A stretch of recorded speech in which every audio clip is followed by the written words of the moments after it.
Alors, quel rapport les cathares avaient-ils à la nature et en particulier aux étoiles et aux constellations? Eh bien, les cathares avaient un rapport à la nature qui était complètement bouleversant pour l'époque médiévale, puisque ils refusaient de faire violence, hein.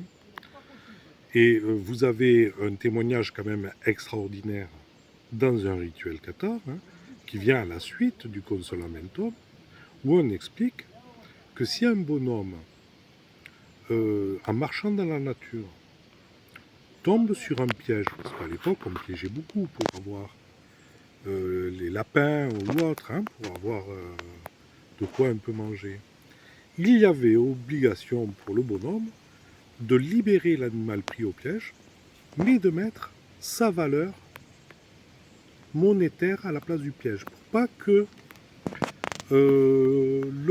celui qui a posé le piège soit floué, hein. Et ça, c'était une exigence de bonhomme, hein. Vous ne pouviez pas passer à côté. Bon. Ça, c'est quand même assez extraordinaire. C'est pas quelque chose que. Donc, on voit très bien quel était le rapport des cathares à la nature. C'est un rapport de bienveillance et de non-nuisance, hein, premièrement. Après, sur, euh, sur le ciel, moi j'ai lu où ils regardaient le ciel et même ils ont observé une éclipse, hein.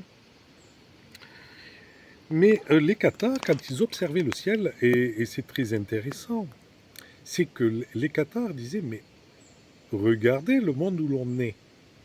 On est dans le monde des ténèbres, puisque le monde est plongé dans la ténèbre. Vous enlevez le soleil, quand le soleil se couche, vous le voyez vous-même qu'on est dans les ténèbres, que c'est le monde des ténèbres, c'est pas le monde de Dieu. Tout est plongé dans les ténèbres. Et sans doute qu'ils voyaient un peu dans les étoiles, ils savaient que tout ça, tout ce qu'ils voyaient, le ciel, la lune, les étoiles, on a des écrits, hein, sur ça. Ils y voyaient bien sûr pas l'œuvre de Dieu, mais l'œuvre du démiurge, du créateur du monde, hein. Donc oui, ils savaient, pour eux, observer le ciel, le regarder, le contempler, c'était voir le créateur. Mais pas le créateur au sens positif, le créateur malin, diabolique, hein. Voilà. Merci.